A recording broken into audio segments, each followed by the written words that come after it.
Hey, so amazing. You see how they playing?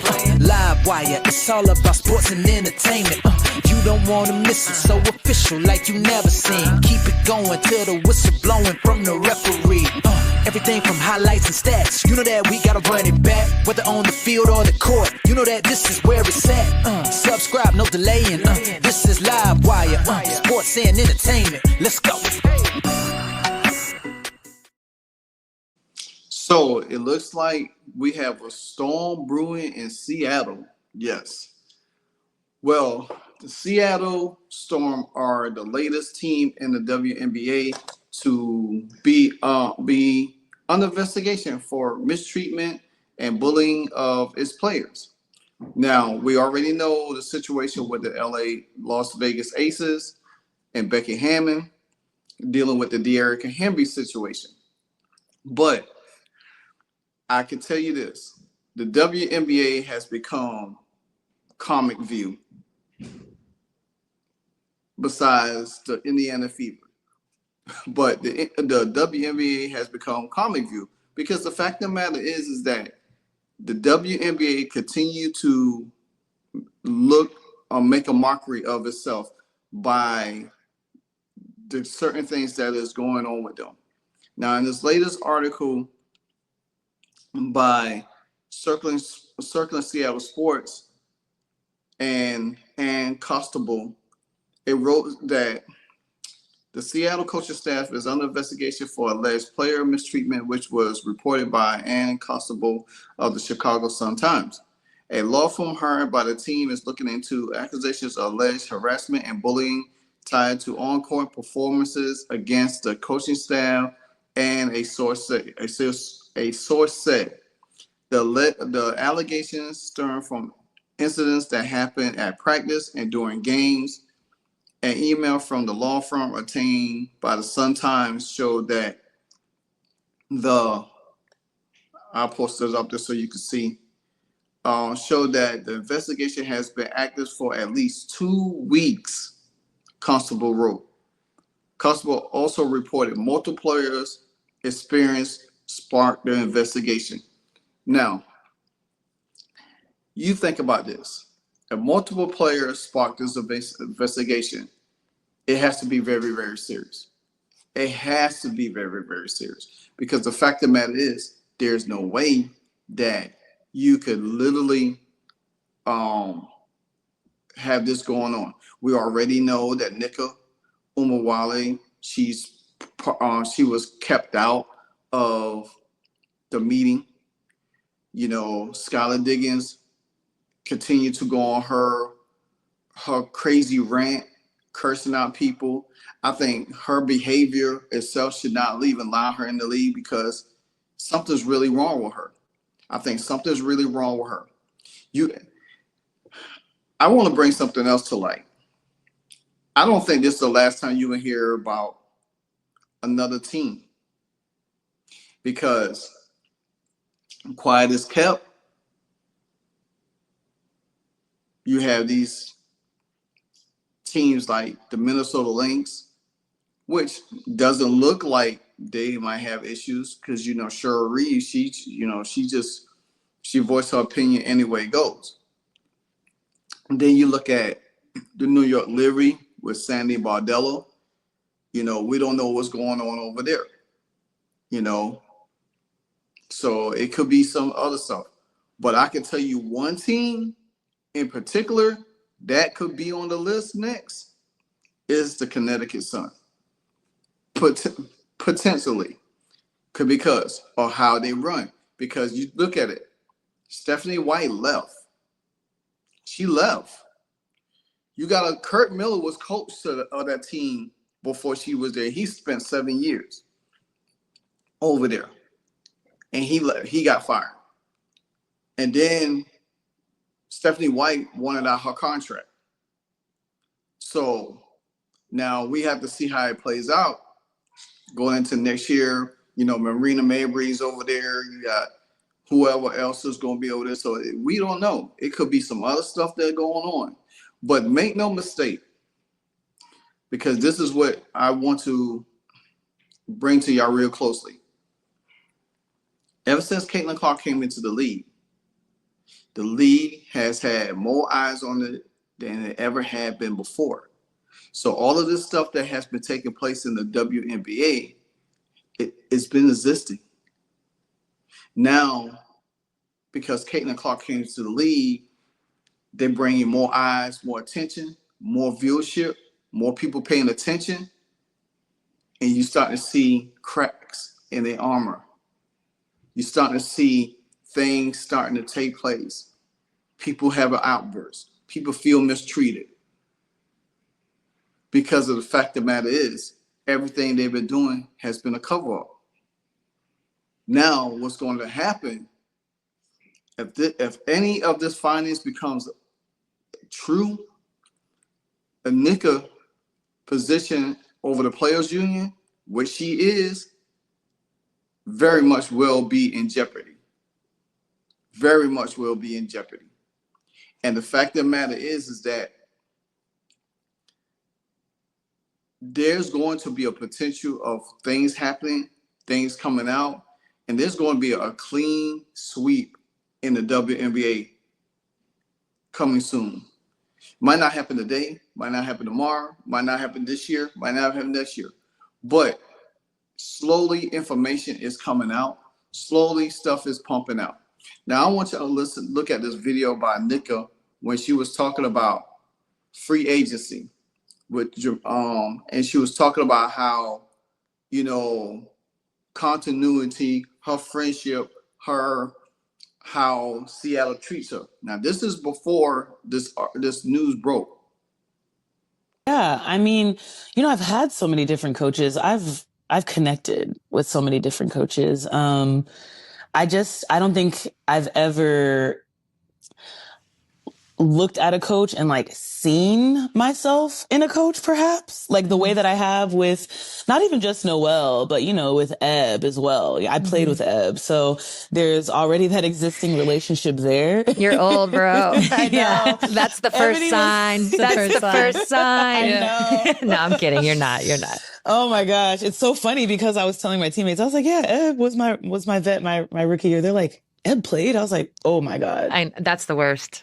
Yeah, where do you think she came from? That's the worst. You know what I'm saying? So, she just likes basketball? No, she played. What are you talking about? I'm like, absolutely. She was good. She's a champion. I'm like, come on, relax. Yeah, but yeah, just being able to kind of relate to my coach in that way, it's cliche, but seeing someone that you see yourself in, there's things that you don't necessarily have to explain, when you're communicating with your coach. And I would say that even, not even just being a Black woman in the WNBA who's played in the WNBA, I would say that, if you're generalizing it a little bit more, or if you're kind of stripping the categories away, even playing, someone who has played, you guys know it's different when, it may be different because Sue, you and Noe were so close in age and you guys had played together, but still there's just a different type of relationship you can have with someone who knows you on that level, because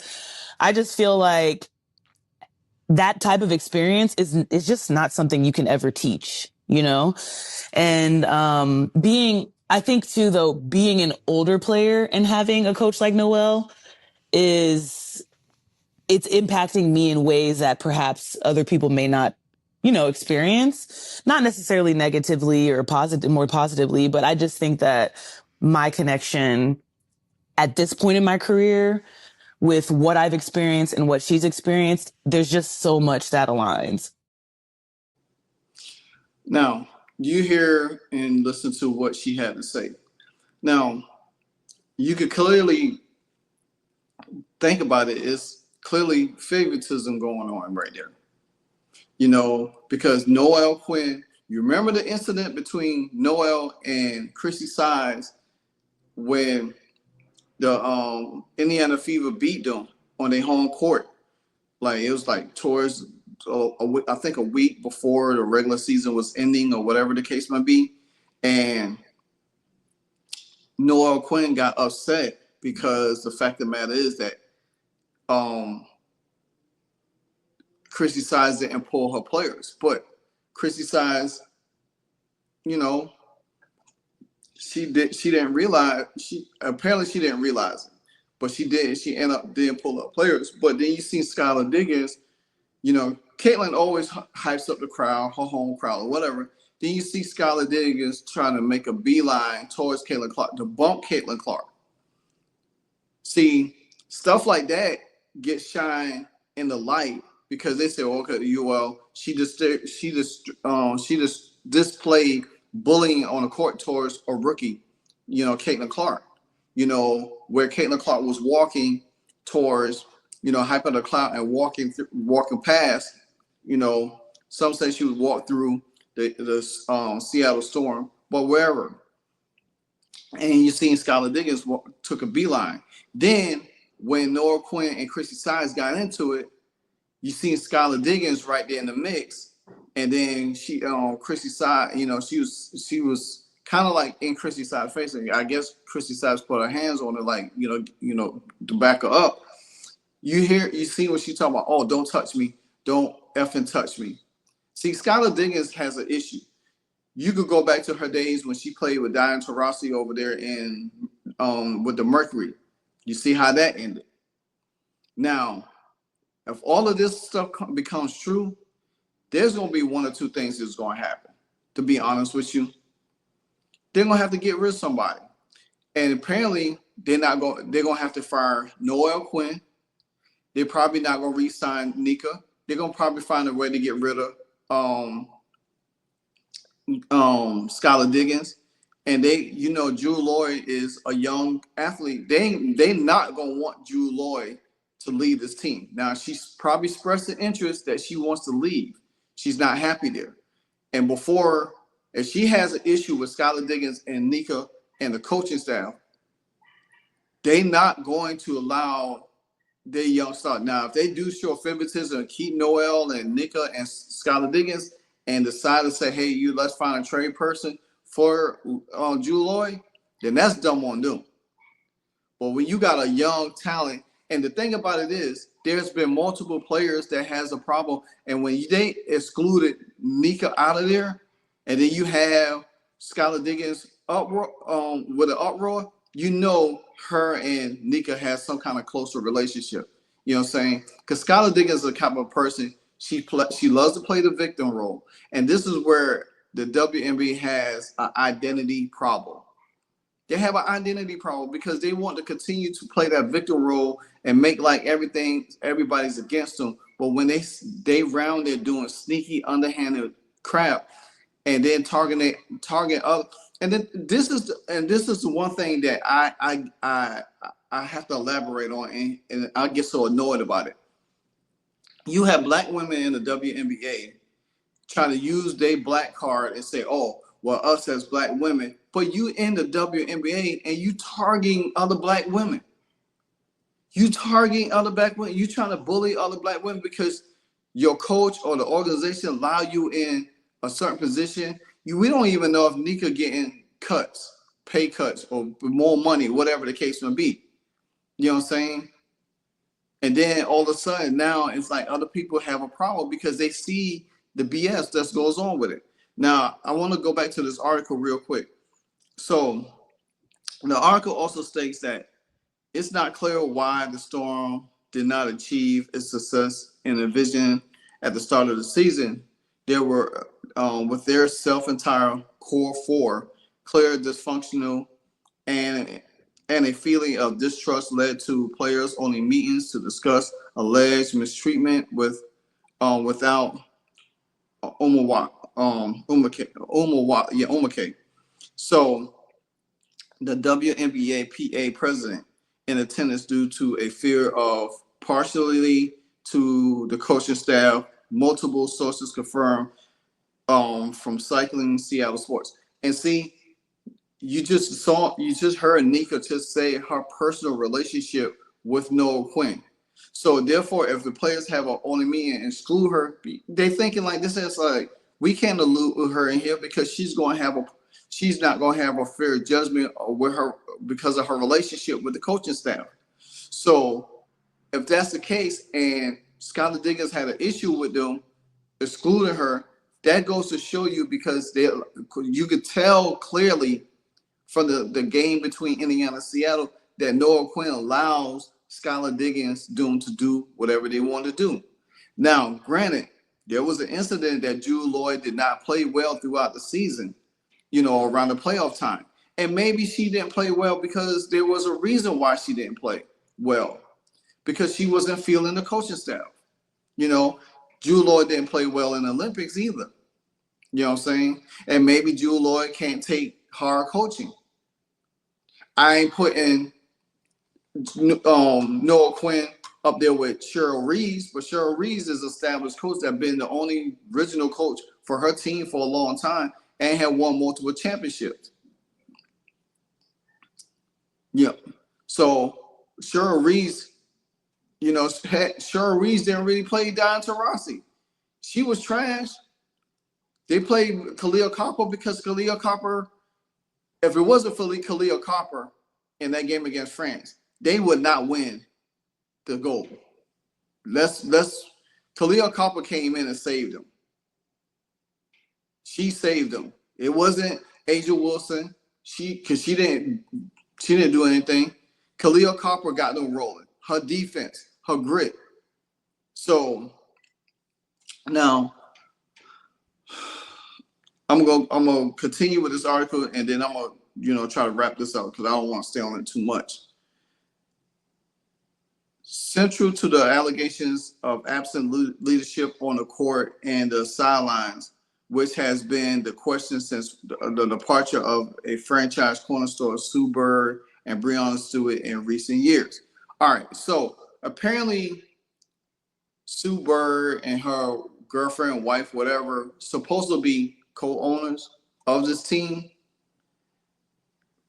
And if that's the case, Sue Bird is out here running around doing podcasts, her and her lover. When you co-owners of the team, if you see anything dysfunctional going on, but again, you see what it is, a budding relationship with a player that's over the players union and is a player for the team that you co-own. So therefore, now they're looking at it like there's a lot of dysfunction and no trust because some of these players have personal relationships with higher ups. We've seen it has played out in the NBA. We have seen it played out in the NFL. When you had that kind of personal relationship, there's always going to be disdain. There's always going to be frustration in the locker room. Players is not going to feel like they're getting treated the same way because this player is getting all the special treatment. Now, make no mistake, Nika is a free agent this year. Now, she decided she wants to stay in Seattle because, therefore, she don't want to play for somebody else. Because guess what? She can't get the level of treatment that she gets in Seattle. That's the reason why she don't want to leave. That's the reason why she don't want to switch teams. Because she think that, oh, well, I've been in the league a long time. I accomplished this. I should get favoritism. No. And the thing about it is, a lot of us in the content creator world for the Indiana Fever have talked about her as being one of the free agents coming there, playing with Caitlin, especially, what we've seen in the All-Star game and whatever the case may be. Nah, we're going to stay away from that. We don't even want her there because she'll be the kind of person to run to management or if things don't work out. And guess what? Stephanie White might not play her the way she thinks she wants to. And she going to probably be a little salty and she probably going to cause problems because she's a veteran. I'd rather have Tina Charles than Nika as a veteran presence because Tina Charles plays the game. She doesn't whine. She doesn't complain. She gives love and support to all the rookies. You know what I'm saying?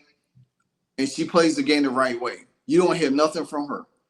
You always hearing something from Skylar Diggins. You always hear something from Breanna Stewart. You always hear something from doggone Nika. All these women in there.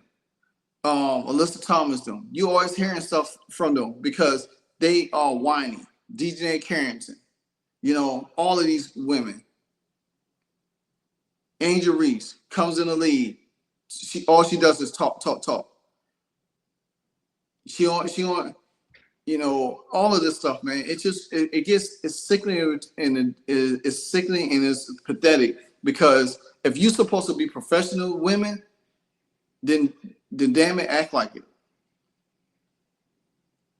Now you're getting dissension in your organization and to your team chemistry, because guess what?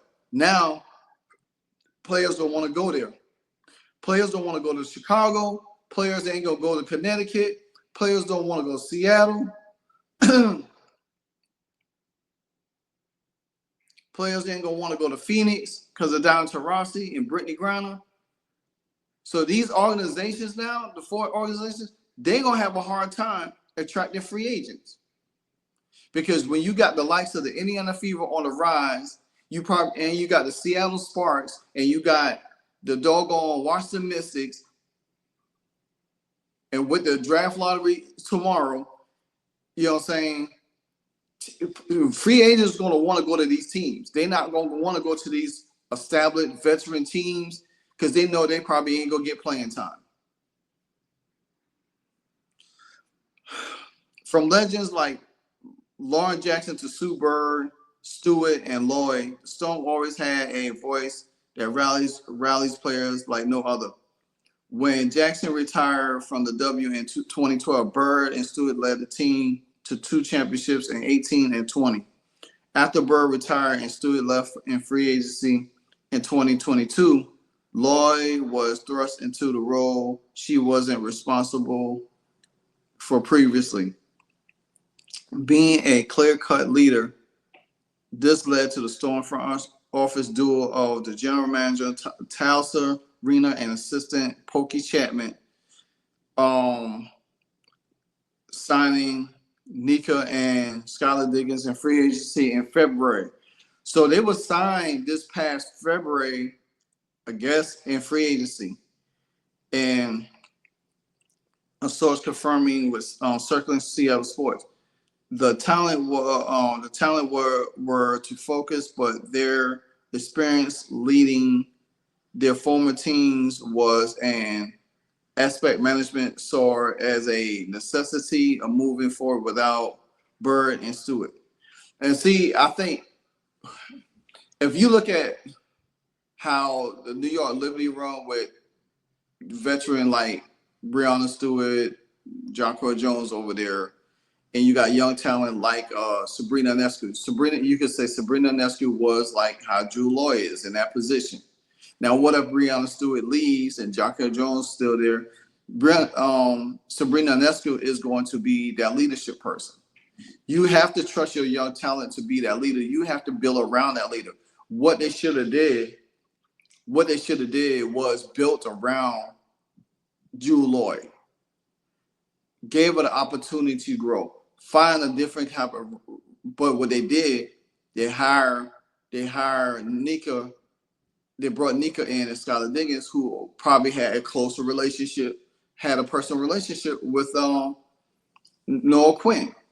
And that's where now Jewell Loyd feel like, okay, I've been here longer than them. They just got here and they got thrust in ahead of me. But when I go on the court, I'm the leading scorer on the court.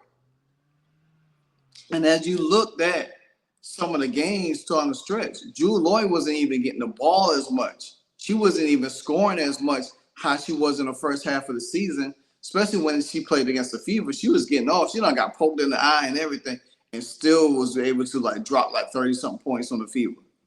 So, yeah, I get it. Jewell Loyd has not played well in the playoffs and in the Olympics, but throughout the season, she was their number 1 scorer.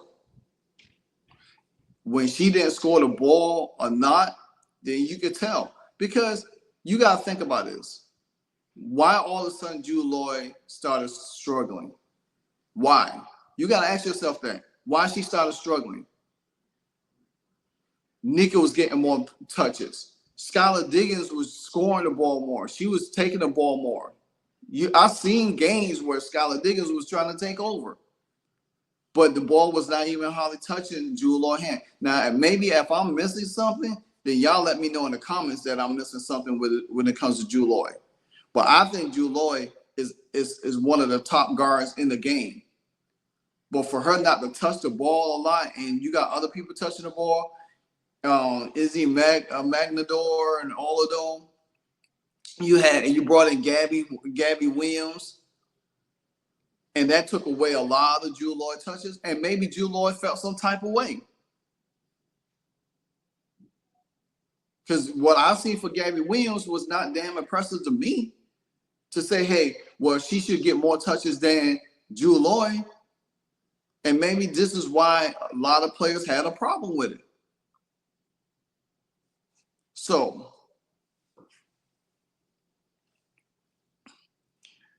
after the season development, it was clear that Skylar Diggins' style of leadership wasn't held in high regards by most except the coaching staff. According to multiple sources, Diggins led several outbursts laced with vulgarity during practices directed at teammates. I know I might not be everyone's cup of tea in the locker room, but that's what she said.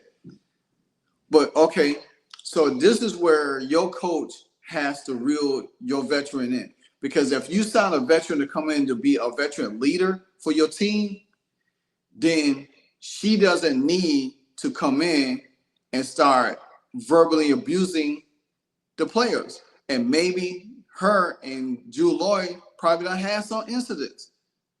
And maybe she been cursing out Jewell Loyd. Maybe she was abusing Jewell Loyd. Not just Jewell Loyd, other players in the team. You don't verbally abuse. If you're a leader, you lead by example.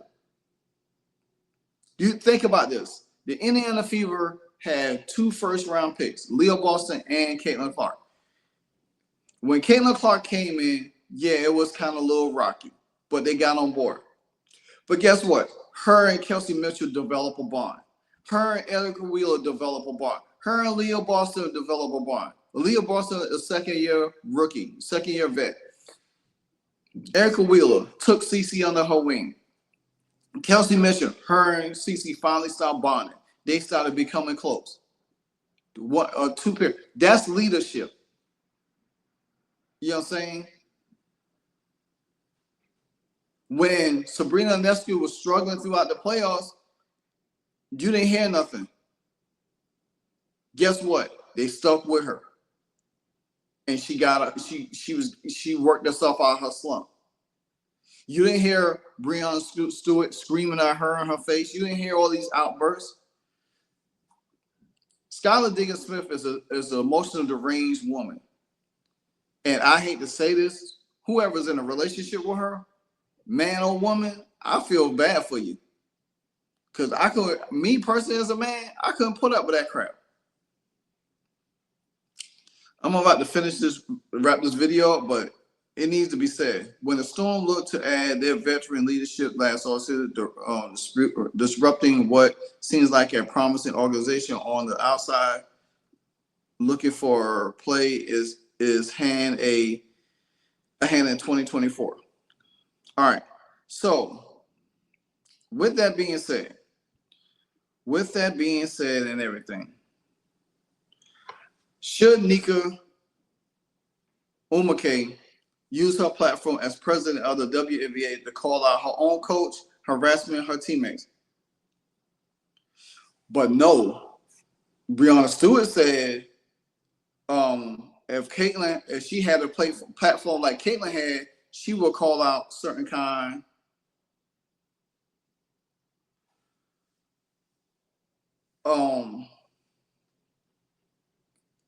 so it's going to show you that how this is going to be an ongoing issue. So I just feel like it's one of the things.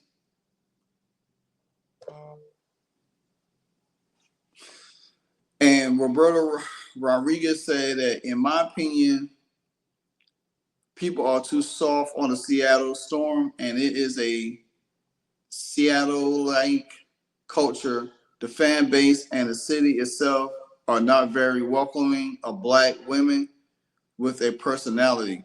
I don't get that. They're fine with the reserve ones, Jewell Loyd, Tina Charles, Crystal Langhorne, for example. You had people calling Skylar Diggins crazy because she signed here and someone. All right. Roberta Rodriguez, she calling out the Seattle fan base, nosy and is all. But you got to look at this. Okay, there's nothing wrong having reserved leadership. A lot of people didn't like Michael Jordan style. Nobody liked Kobe Bryant style. Nobody liked Tom Brady style. But Tina Jaws was in Atlanta. She was one of the leaders in Atlanta. She's a veteran. She was one of the leaders in Atlanta. But guess what? Out of all the stuff that Atlanta had went through the season, injuries and all, they've still made the playoff and they still kept together. They didn't even fall because you had leadership. You don't have to be an outspoken black woman just to be a leader. You can move in silence. Let your calmness be your light. You know what I'm saying? But for some people feel like because a black woman got to be outspoken and voice her opinion and be loud and boisterous, that means you can't handle it. Nobody wants to be around a loud ass person, period. I don't care who you is. So for Roberta Rodriguez to take this stance and take this notion and say that, I don't think it's accurate. I think the Seattle Storm could have brought in somebody like a Tina Charles if she was available to be a veteran leader for Jewell Loyd. I think Tina Charles and Jewell Loyd would have been better leaders because Jewell Loyd would have probably felt comfortable with Tina Charles. You know what I'm saying? Now, I know I said earlier in the video, if Tina Charles Jewell Loyd was to leave, I think Atlanta will be a perfect spot for her. You know why? Because she'll feel like the city will embrace her a little bit more. She will have a veteran like Tina Charles there. She has other veterans there. Say if they did resign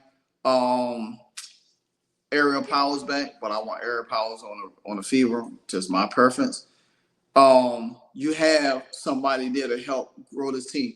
And I think Jewell Loyd could grow into a leader. You just got to allow her to lead in her own way.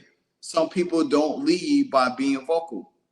You know what I'm saying? Some people lead by their leadership on the floor.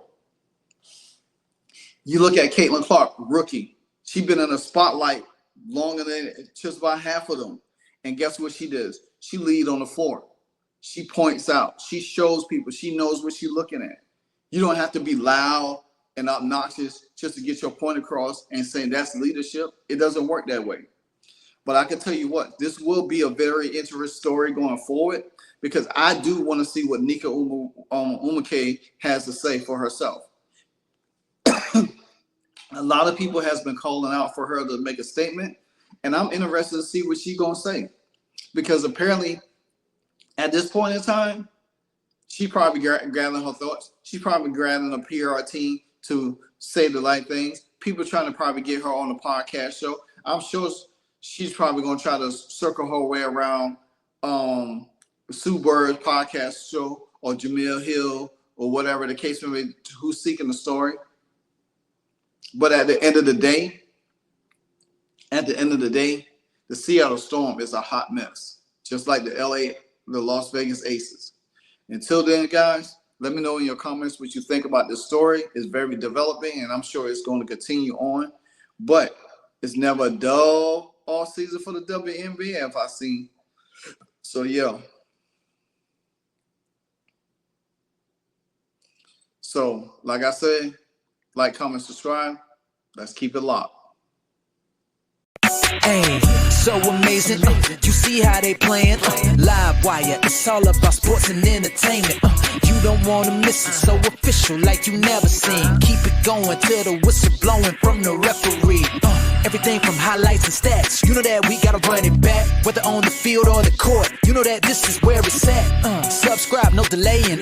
This is Live Wire, sports and entertainment. Let's go.